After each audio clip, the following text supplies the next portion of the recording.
Hey guys, welcome to the hashtag Get Real Woke podcast. I'm your host, Frederick D. Scott, and today is hashtag for the Free Friday. This is the time where I come on and I teach you step by step all the things that I think you need to know to get where it is that you want to be in your personal or financial life. Now, before we jump in today's topic, I need everybody to hit the like button, hit the subscribe button, hit the bell notification, leave a comment at the bottom of this video to let me know what you think, and definitely hit the join button to join the hashtag Real Woke live chat community.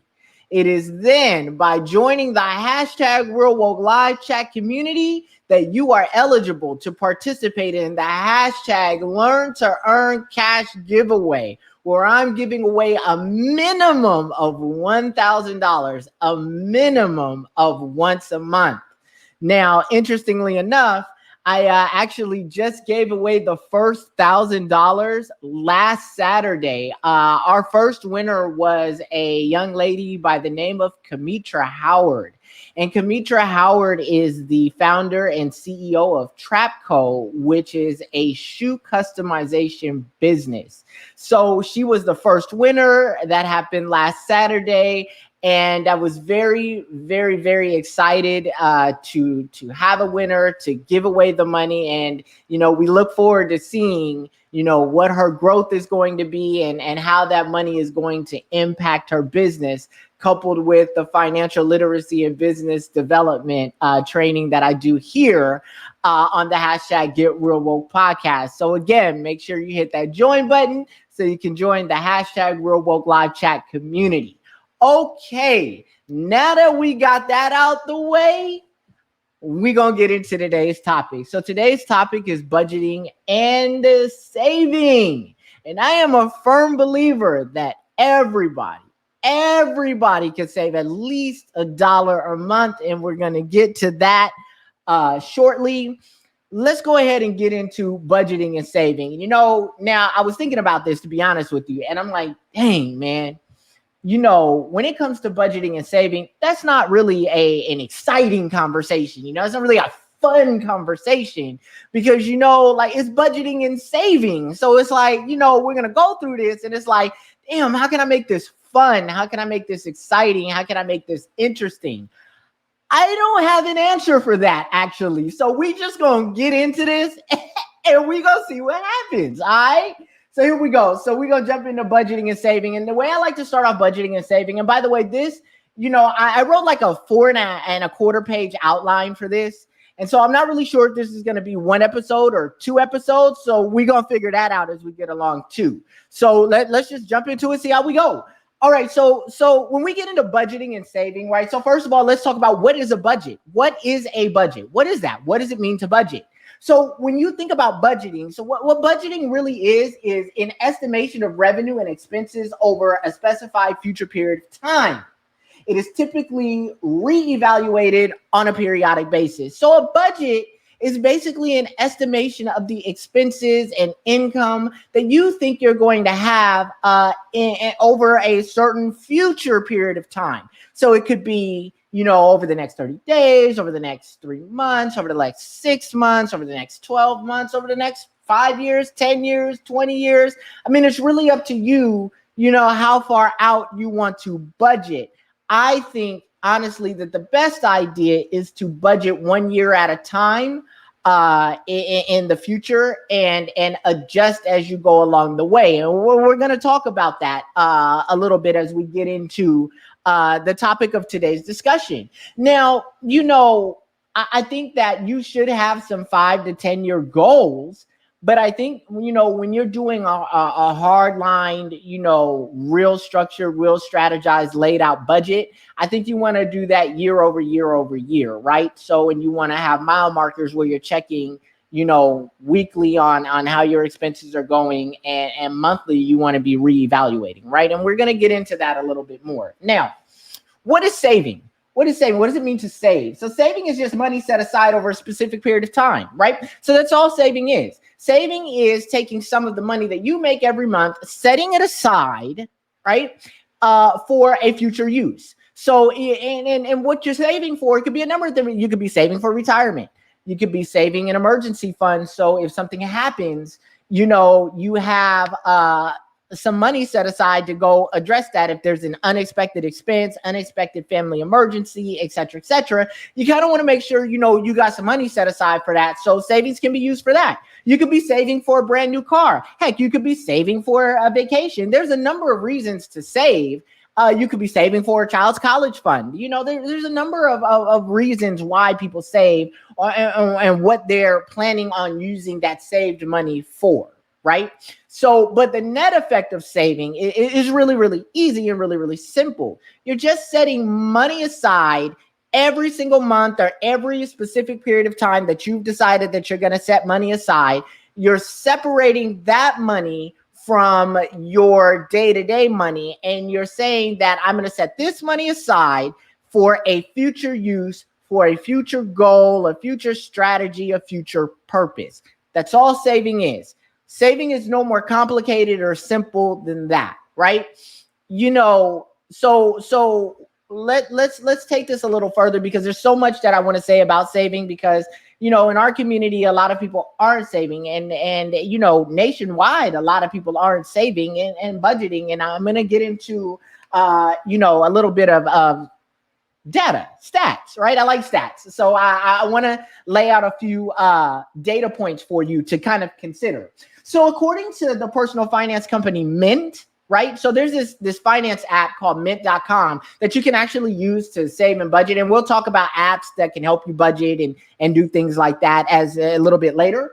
But so according to the personal finance company Mint, 65% of Americans have no idea how much money they spent last night. So 65, more than half of the American population has no type of budget set up. They don't have it.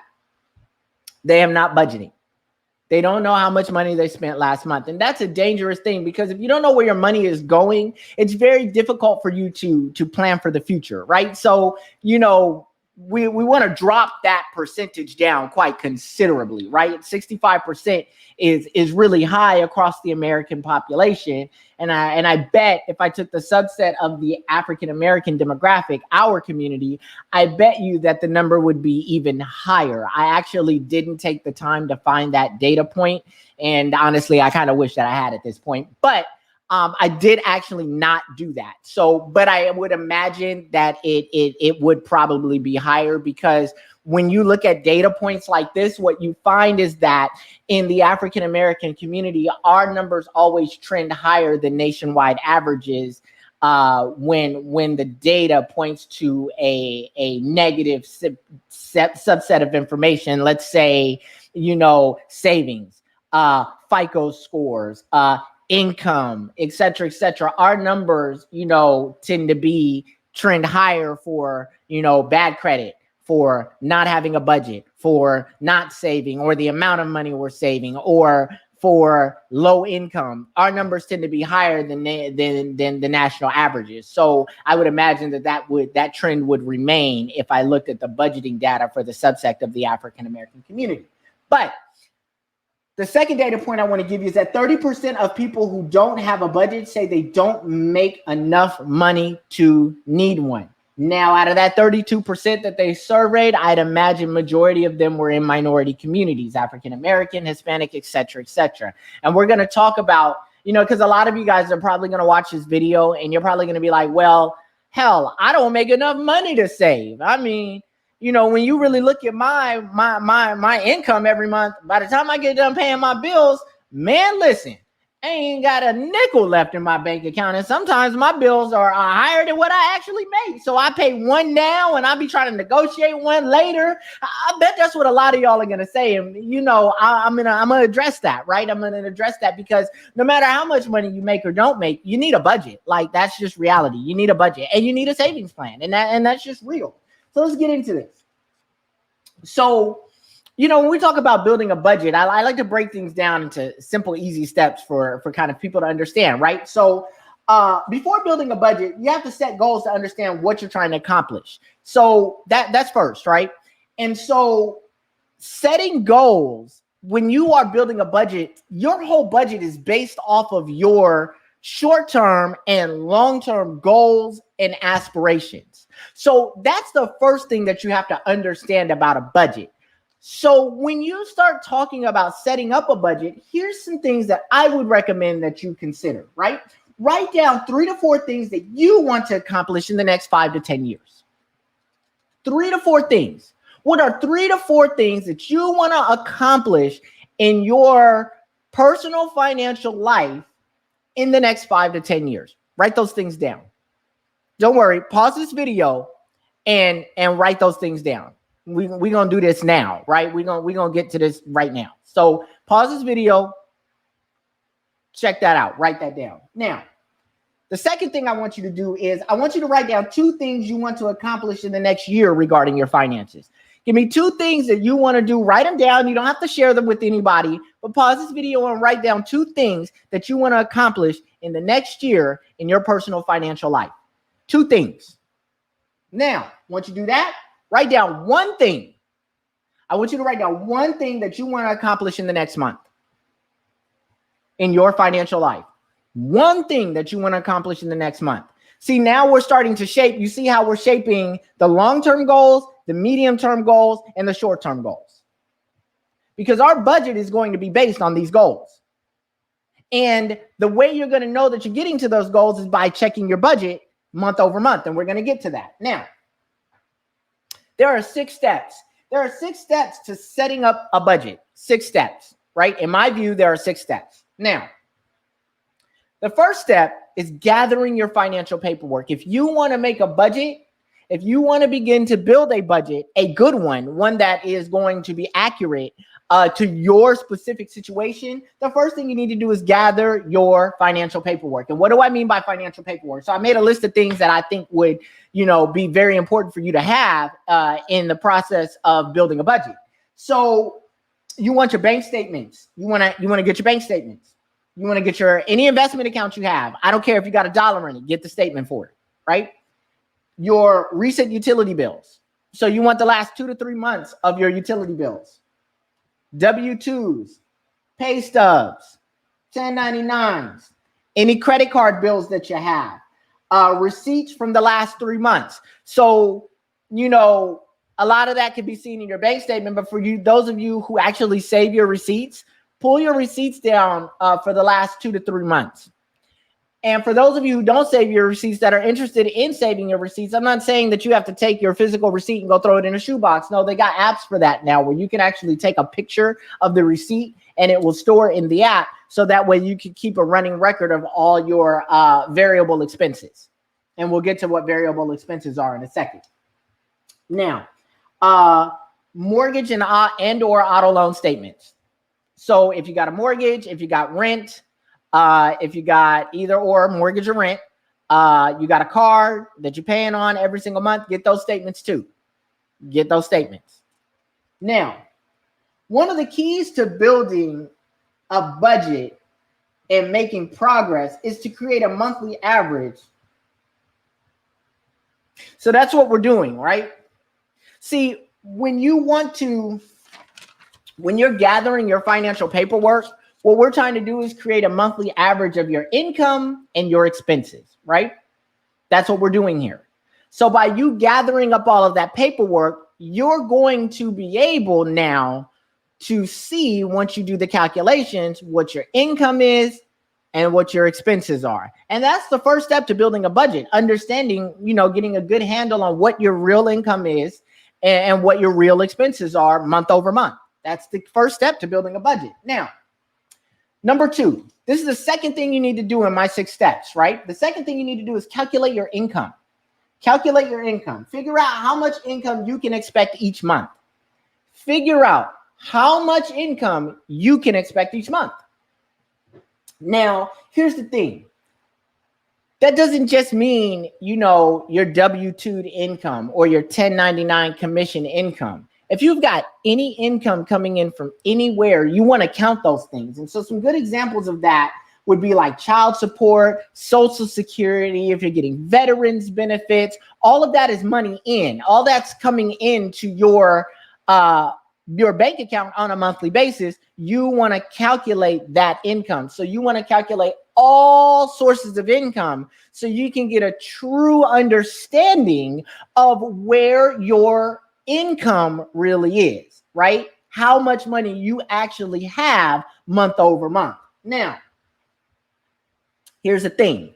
Now, if you have variable income, and what do I mean by variable income? Okay, so variable income is income that changes every single month. Some months you may make $3,000. Some months you only make $1,000. Some months you only make $500, et cetera, et cetera. If you have what we call variable income, income that fluctuates every single month, my recommendation to you is to take the lowest earning month. So that means that if your lowest earning month, if you make, let's say, you make between, let's say, $2,000 and $5,000 every single month, but it changes. It changes between $2,500 or let's say $2,000 and $5,000. Okay, look, take the $2,000 and count that as your income. Why am I telling you to do that? Because you're probably thinking, hey, man, listen, but I only made $2,000 3 times, in the last year. I'm more closer to making 5 every time. That's cool, right? But when you build a budget, you want to build a good baseline number, right? And if you build your budget on $5,000, right? What happens a month that you don't make $5,000? You see what I'm saying? Like the months that you don't make $5,000, right? Now you're going to be short money. But if you take the lowest earning month, 2,000, anything above the fold is gravy. Anything above that $2,000 number is gravy because you built your budget and set your expenses for the lowest earning month. Another way you could do it is to take the average, right? So what you could do is you could calculate every month for the last year that you made money, divided by the number of months you counted. So if you made money every single month last year, right? You take that number, you divide it by 12, and you get the average. So you calculate. So let's say it was $1,000. Then we'll just take a nice easy numbers. $1,000 consistently for 12 months. Okay, if that's the case, then you would say you made $12,000 for the year. If you take 12,000 and you divide it by 12, you get back to the 1,000. You see what I'm saying? So you're going to do the same thing with your variable income because it changes every single month. So you calculate it up, right? Calculate all the money that you made for the last 12 months, divide it by 12, and you'll see what your average is. You can work with your average too. That's an option. But I am a strong proponent of using the lowest grossing month, the lowest month that you've made money, the lowest month that you've earned, the lowest amount of money that you've earned in a month. Use that. I recommend that because you can't go wrong if you're using your lowest earning month. It's hard to break a budget in your lowest earning month, right? If your budget is built on your lowest earning month, what it's going to allow you to do, and we're going to talk about this more as we get into this, but what this is really going to allow you to do is see how much excess income you have. It'll allow you to be able to put other money, the additional money that you're making outside of your expenses in your lowest grossing month of income. It's going to allow you to then take that excess money and be able to invest it for the long term, like in retirement accounts, like Roth IRAs, traditional IRAs, UPMA accounts if you have children, things like that, right? And we're going to talk about that. We're going to talk about the different types of investment accounts. We're going to get to that after we finish budgeting and saving. So we'll get to that.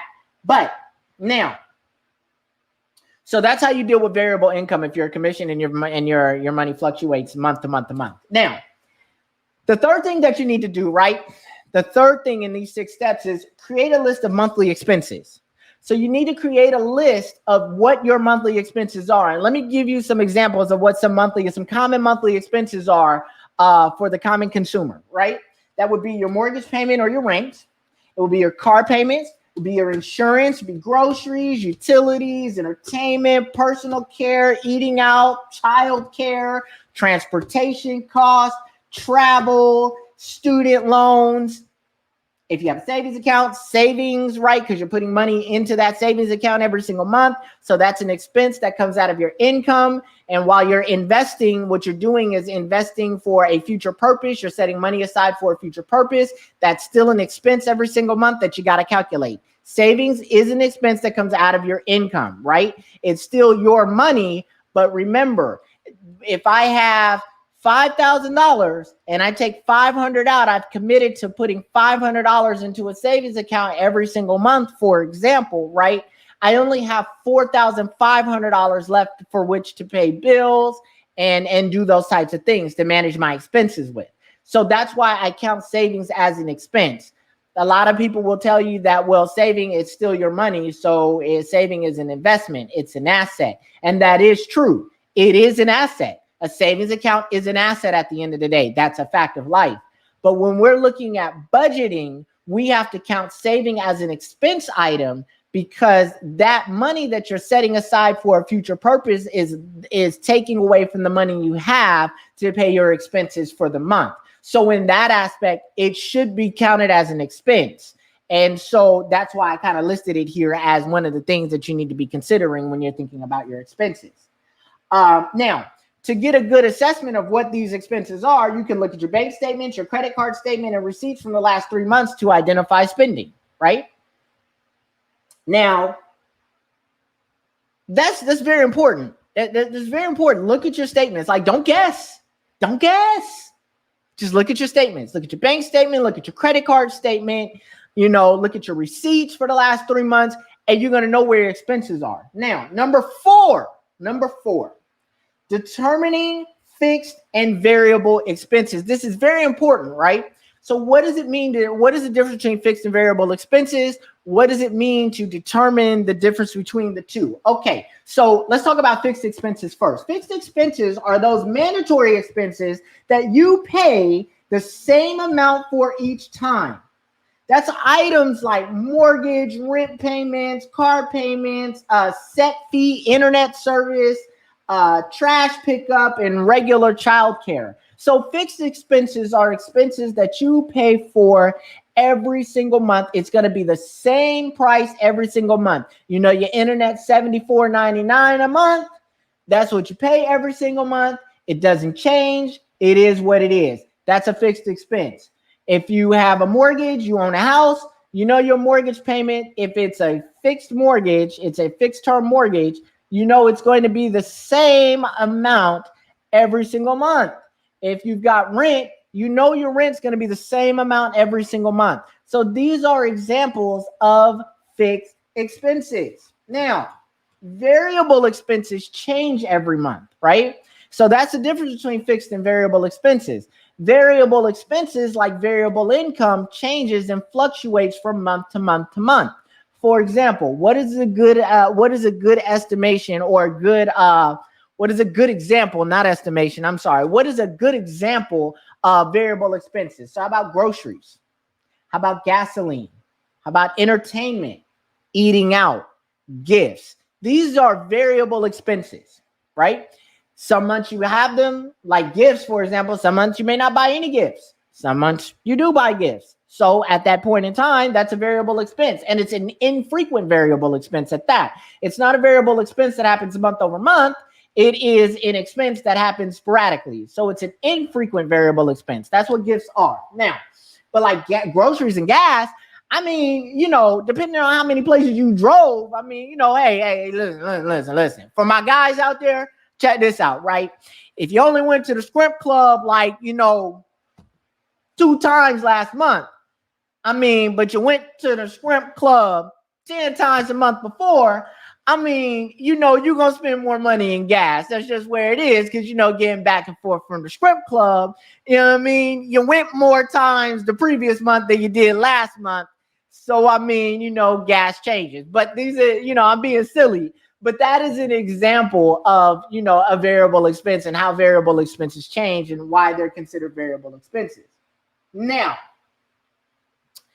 when you consider variable expenses, there's one thing, and when you figuring out the difference between fixed expenses and variable expenses, one of the tips that I'd like to give you is this, right? Now, if you don't have an emergency fund set up, and what is an emergency fund? An emergency fund is a fund that you set up like a bank account, like a savings account, that you put money in for a rainy day. Something terrible happens, some unexpected family emergency happens, some unexpected family expense happens. you know, you got a place where you can go and get some money out to handle that real quick because you set up an emergency fund.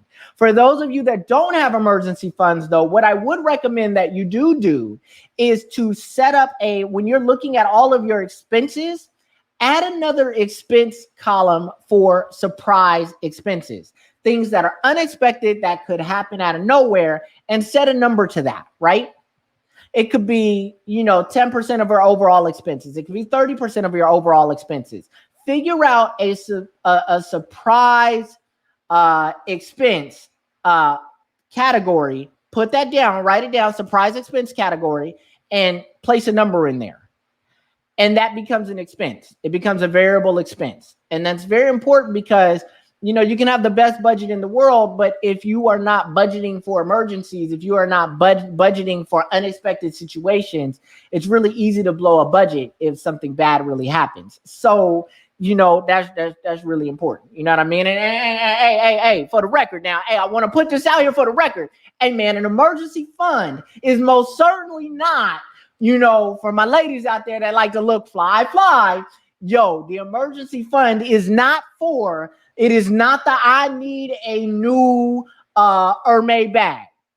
It is not that. That is not the emergency fund. It is not, man, I might need me some retail therapy one day. I might have a hard day. I'm only going to be able to work that out with some retail therapy, baby. So my emergency fund for this emergency retail therapy that might need to happen. Nah, baby, that's not that. That's a one. And we'll get into that, right? The emergency fund is for serious situations that affect the family that need to be rectified right away, right? Retail therapy does not qualify for that. I just want to put that out there for the record. Hey, man, I don't want no problem with my ladies, though. Ladies, I don't want no problem with y'all. Don't be down there in the comments talking hot to me. Don't do that to me, man. Hey, man, don't shoot the messenger, man. I'm just putting out a little factual information. That's it. Hey, okay, so listen now. So moving on. So once you've looked at all of your expenses, you gathered all your documents and everything, what you want to do is start assigning a spending value to each category, right? Beginning with your fixed expenses. So the first thing you want to do is start assigning values, right? So if I know my rent, let's say, is $1,500 a month every single month, then what I'm going to do when I'm doing my budget, right, is when I'm looking at my expenses in my budget, in my budgeting spreadsheet or budgeting app, we're going to get to both of those. Don't you worry. What I want to do is I want to write out the word rent. And if it's $1,500, I'm going to put $1,500 in that column. If I know I got a car and I pay on that car every month, that car costs me, let's say, $250 a month, I'm going to put car payment, $250, right? I'm assigning dollar values to each one of these items. And what that's allowing me to do now is get a real sense of where my expenses are, right? So you start with your fixed expenses first, and then you move to your variable expenses. Now, how should you add a value to variable expenses? This is what I like to do, right? I calculate up all my variable expenses, and then I adjust them by 30% higher. And I budget for that. Now, if at the end of the month I find that I've actually spent less money than what my budget anticipated that I would spend, that leftover money I then go and invest, right? So that's how I do it, right? And I think that's a good kind of rule of thumb, right, to kind of work with. Because variable expenses, again, are variable. So you can do it one of two ways. You can calculate them all up, adjust by 30% higher, and budget that way. Or you can just take the highest month, the highest. So if you look at the last 3 months of your variable expenses, and let's say, variable expenses, gas. And so let's say 1 month you paid, $100 in gas. Next month you paid $150 in gas. Next month after that, you paid $200 in gas. Budget for $200. Don't budget for $100. Budget for the $200, right? And if it comes out that you don't spend $200 in a month on gas, hey, good on you. Whatever's left over from that column, that money that you were able to not spend is now money that you have that you can invest somewhere else. Does that make sense? That you can invest into making more money for yourself, right? You can put it in an index fund. You can put it in, You know, you can put it in an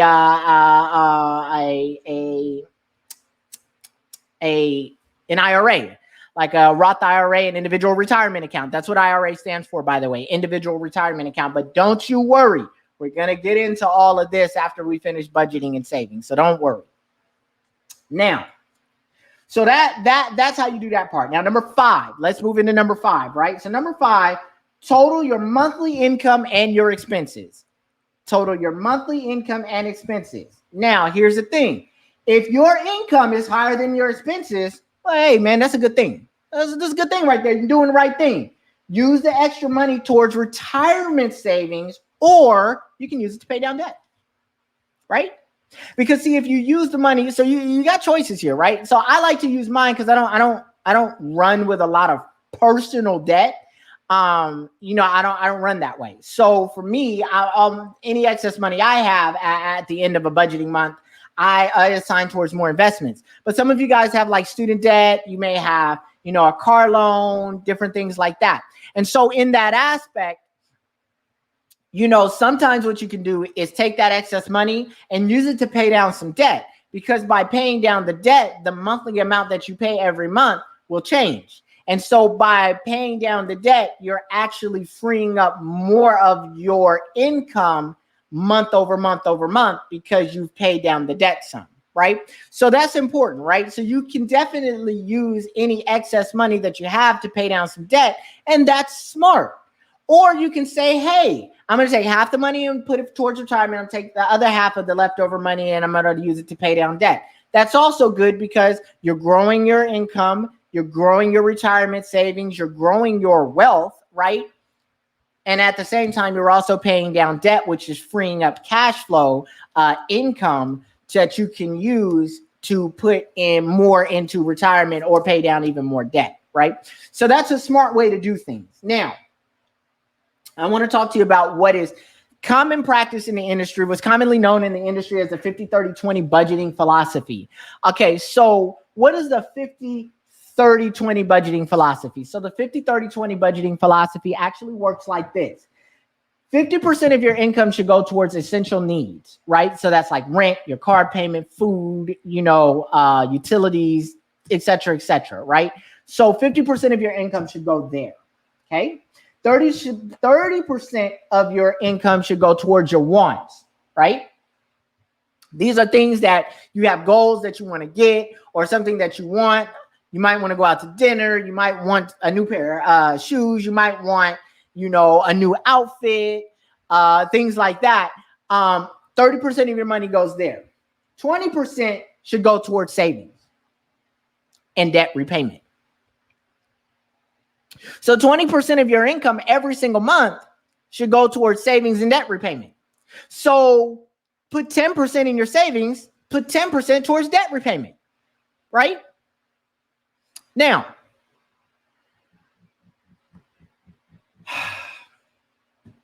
a lot of y'all done got to this point and like, bruh, I'm about to click away from this mess because this mess don't help me because I spend more than I make every single month because of the amount of income I make. Great. Okay. If your expenses are more than your income, then that means you're overspending and you need to make some changes. And you like, duh, I already know I need to make some changes. I need more money. Boom. Welcome to the hashtag Get Real Woke podcast. That's what I'm trying to help you do, baby. Grow your money.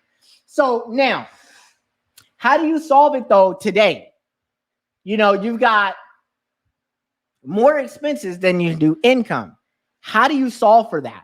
How do you fix that problem? Well, let me tell you some options. And for some people, this is just not a possibility. And don't get me wrong, I understand that, right? And we're going to talk about that, right? Because for some people, the only answer is additional income, right? Because of where they are. And I understand that. But for those of you who that is not the case for, you got to make adjustments. And this is number 6, right? This is the 6th item of what I think you need to build a budget and how you go about building a budget. You have to make adjustments to your expenses. See, if you're in a situation where expenses are higher than income, find areas in your variable expenses that you can cut. That might mean that, hey, I eat out less. That might mean that, hey, I can't go as many places as I go because I need to save money on gas. Hey, that may mean I might have to cut down on my movie watching, going to the movies, because I need to cut down on that variable expense column. Hey, that might mean that you might have to cancel a Netflix subscription or an Amazon Prime subscription or a Hulu subscription or a Peacock subscription. I mean, I'm just naming all the like different types of like streaming services that I use, that I pay for every month. Hey, man, if you like me, right, you definitely have all these streaming services because you got kids and you be trying to, find ways for kids to be occupied during the summer, things like that. So, like you get these streaming services and you give them access to these streaming services. So but hey, sometimes, to be honest with you, it doesn't make sense. If you're looking at your expense column and you realize that you are spending more than you're making, it's time to cut back on some things. And that's not a bad thing. Don't feel ashamed about that. Don't let your kids make you ashamed about that or make you feel ashamed about that. Don't, beat yourself up about that, right? You got to think long term. And sometimes the things you do today are not beneficial for your long-term growth prospects. So sometimes you've got to adjust what you're doing today temporarily to help you get over the hump and get where it is that you want to be long term and be able to provide the types of things that you want to provide for your children long term. And that's okay. So it is definitely okay to cut back expenses. And there's nothing wrong with that. And there's no reason to be ashamed or feel bad about that. So I just wanted to put that out for the record as well.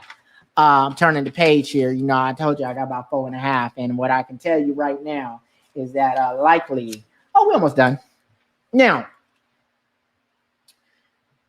so now for those people who, you heard that last part and you're like, hey, man, I hear what you're saying. I've cut a lot of variable expenses, y'all. I don't have Hulu. I don't have Netflix. I don't got none of that, right? I don't go very many places. Don't go to the movie. Don't go out to eat. I'm on, public assistance, all of those things.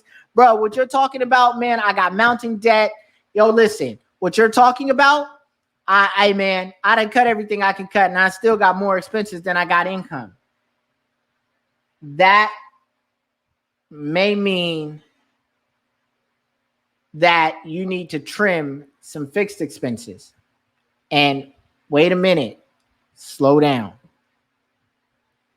Because I know y'all heard trim fixed expenses and you like, wait a minute, you just said fixed expenses is like rent, car payment. Hey, man, I can't be without a car. Ain't nobody, like if you live in one of them states, like I live in New York, right? So you take the train everywhere, right? You can take an Uber everywhere. You're good. I live in the city, right? But I grew up in California, and California is a place you cannot be without a car, right? You need the car. But okay, what kind of car do you need? Let's talk about that.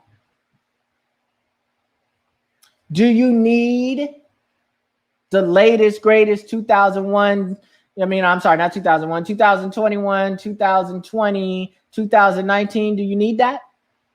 Because if you've got a brand new car, right? And that car, let's just say, because studies show that people that don't budget, that are low income, right? So what they find is that people that are in the low income category also tend to have bad credit, right? So let's say if that trend is and that stat is accurate, that data is real, right? Let's look at it. Okay, you went out and got a brand new car. Great.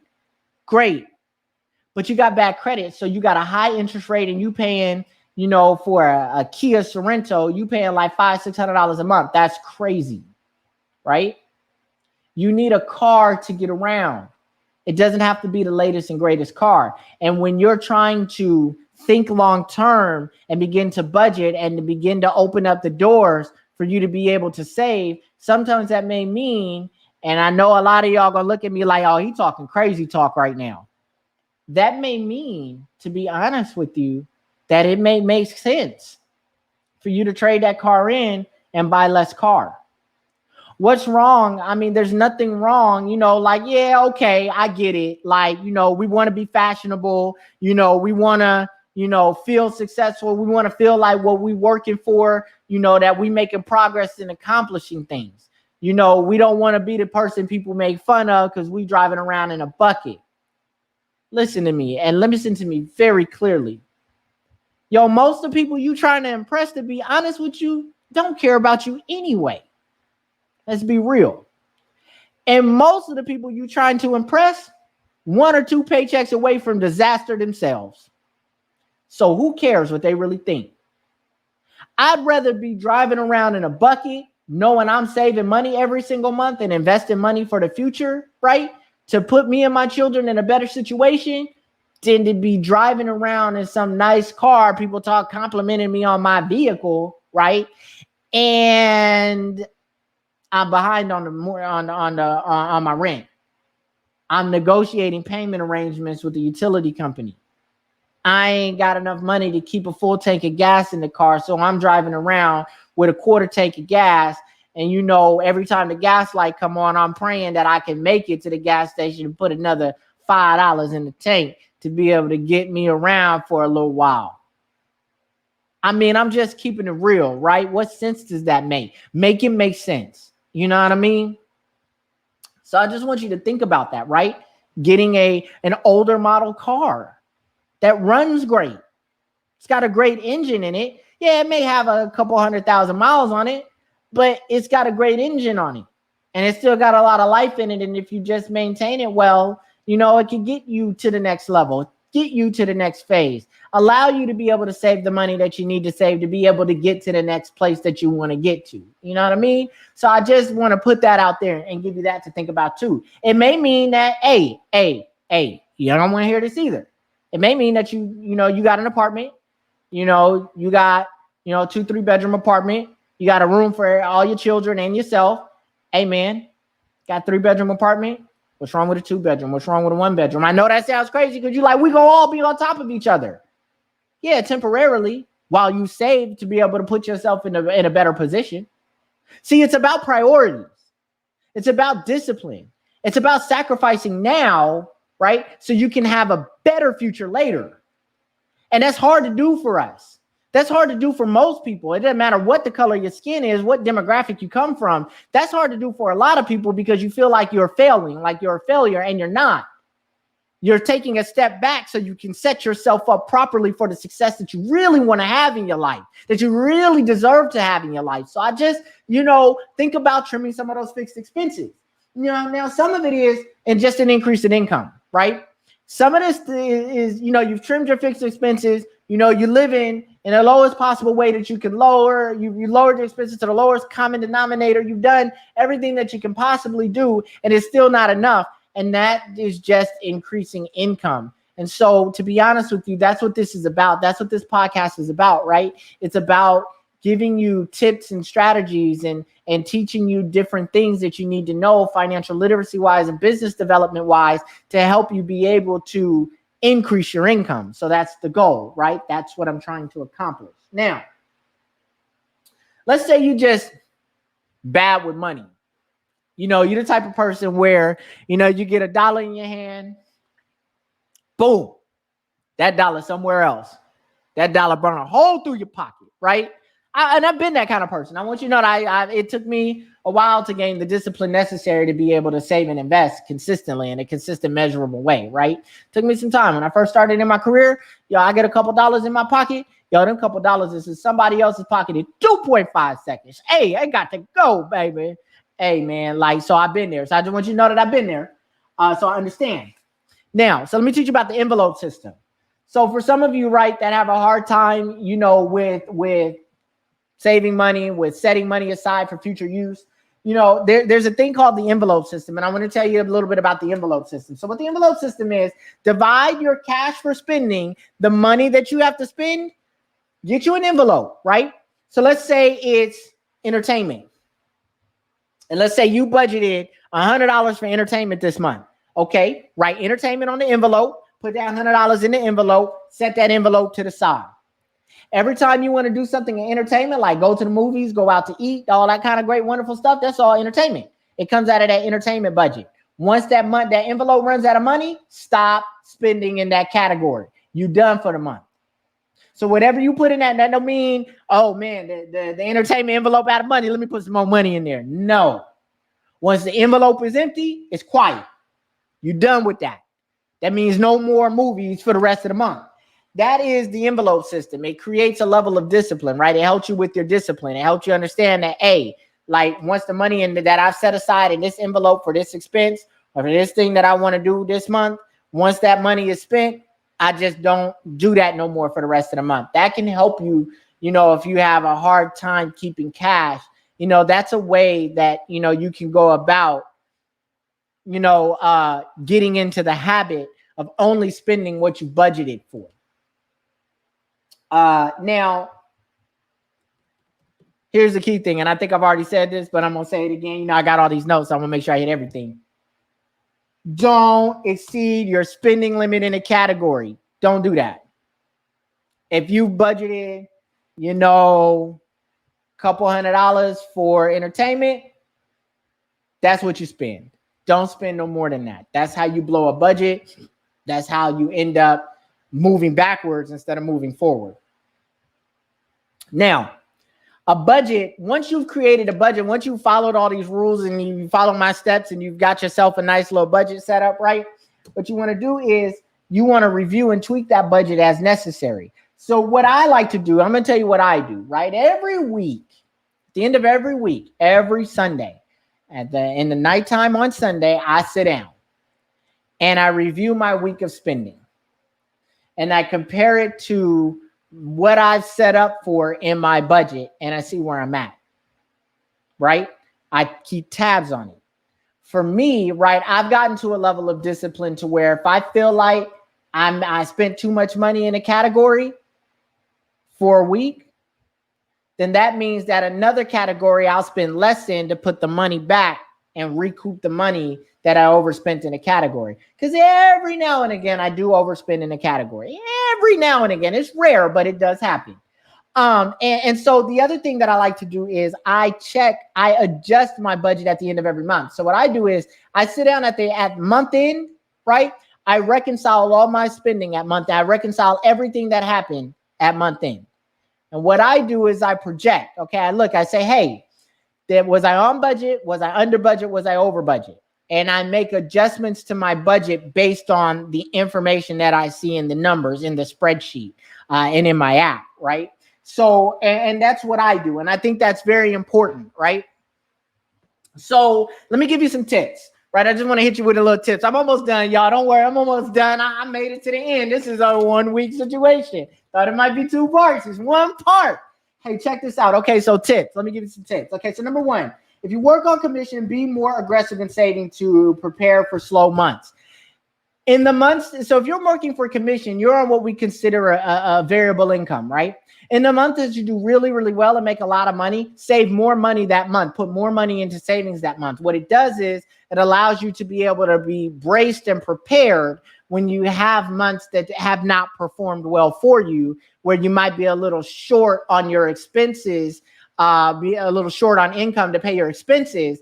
You've got additional savings that you can reach into, pull out to make those expenses.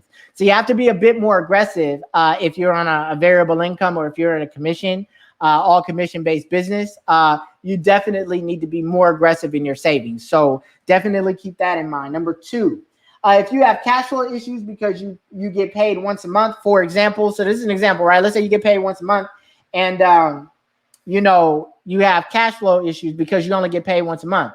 So what you can do is you can project what you have to spend for that month and on the dates that you have to spend it. So let's say you get paid $5,000, you get it paid once a month, but you got expenses on the 1st, you got expenses on the 10th, you got expenses on the 19th, et cetera, et cetera. What you do is when those expenses are going to come out. So when you get your money in once a month, what you do is you set the month's expenses aside, right?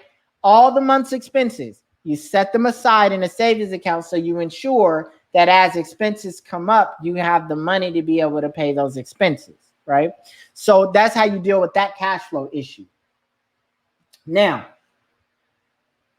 now I did a whole credit series, but I want to reiterate this again. You use a credit card when you have the cash in your pocket to be able to pay that credit card down back to its 30% utilization ratio. And if you need to understand utilization ratio, go back and watch my credit mastery series, because I definitely talk about credit utilization ratios on revolving trade lines in my credit mastery series. So I definitely highly encourage you to check that out. But yes, so don't pay with a credit card unless you know you can pay it back down to the 30% utilization ratio before the next billing cycle. Because, I mean, if you're outside of your utilization ratios and you max out your credit card, it's actually going to hurt your FICO score. So you got to be smart about that as well. Let's see. Okay, adjust your budget monthly if you underestimated your expenses. Keep an eye on large expenses that only occur once every few months. So a good example of that would be like insurance. Some people have, insurance that they pay quarterly or biannually, right? And it's usually a large chunk of money. Always keep a mind to that, and always make sure that you're setting money aside to be able to handle that large expense when it comes up, so your insurances don't lapse, right? Because it's a bad thing if your insurance lapse. Let's see, next. If you struggle with overspending, switch to a cash-only budget. What is a cash-only budget? It's exactly what it is. If I ain't got the cash in my pocket, I ain't doing it, period.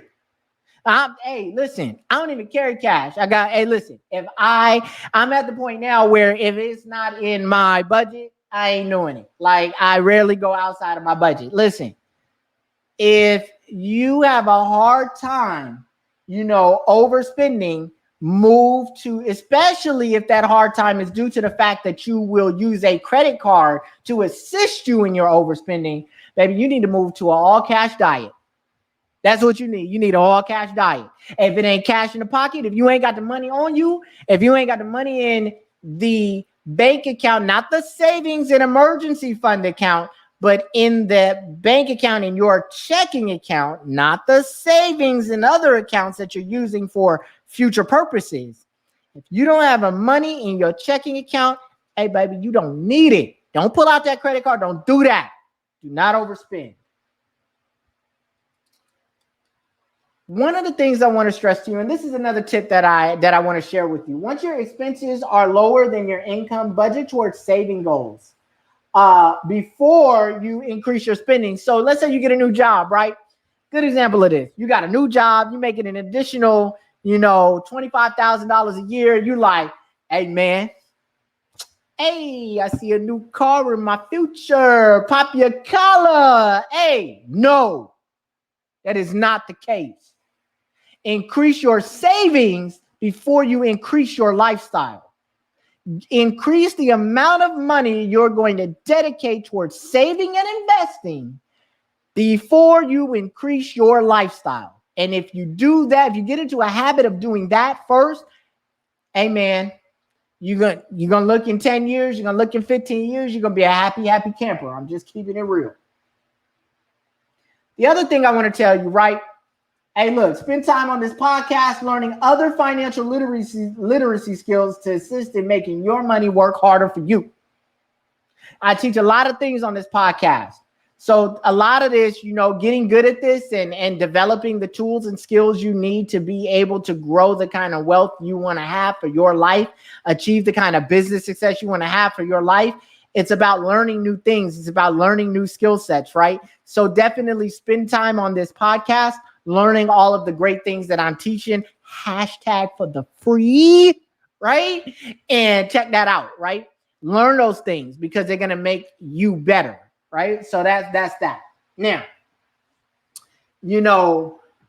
I said at the beginning of this podcast, and I'm going to say it again, I believe that everyone can save at least $1 every month. And what I want you to know is that what I want, even if it's nothing but $1 a month, save it. Let me tell you why.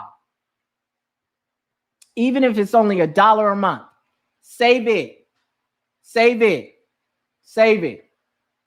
And the reason why that is, The reason why that is so very important is because I need you to know, I need you to understand the habit. Get into the habit of saving consistently month over month, even if it's $1. You are developing the discipline and a positive money habit of saving. Once you get comfortable with $1, put $2 in there. You've increased your savings by 100%. It's small, but you're developing a positive money habit. And I want everybody to have positive money habits because that's really, really, really, really important to me. So, couple of things. Of course, before I jump off this podcast, I got some goodies for y'all, right? So I got goodies. So to help you guys out, I actually wrote a budgeting spreadsheet. It's an entire workbook. It runs for 12 months. You don't have to do anything with it but input the numbers in blue, and everything else will calculate for you. I give this to you guys hashtag for the free. I'm going to drop the link for that in my description. And I definitely want you to take advantage of it. And I want you to know that it is a workbook. It is one of the workbooks that I actually use personally. So I'm giving it to you guys for free. The other thing is I want to talk to you about Truebill. I want you to get into the habit of using an app called Truebill. I use Truebill. And what Truebill helps me do is it tracks my expenses every single month. So what I do is compare my expenses on Truebill to what I have on my spreadsheet. I look at the two together and I see if we're doing what we're supposed to be doing, right? So definitely check out Truebill. I'm definitely going to put a link to that in the description, or, at least a web URL where you can go learn more about it. And I'm definitely going to drop the budgeting workbook that I built for you guys that I actually use myself. I'm going to give it to you guys as well. I'm going to drop that in the link, hashtag for the free.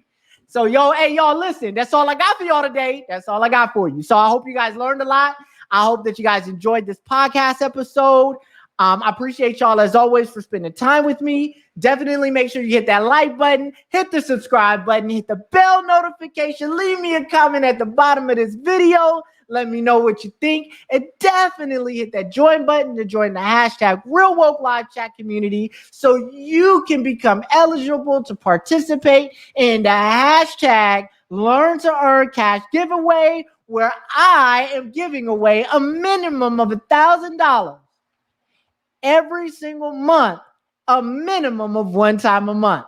So, hey, if you want to participate in that, hit the join button, join the hashtag Real Woke Live Chat community, and hopefully you will be one of the people that the community chooses to win $1,000 or more on the hashtag Get Real Woke podcast.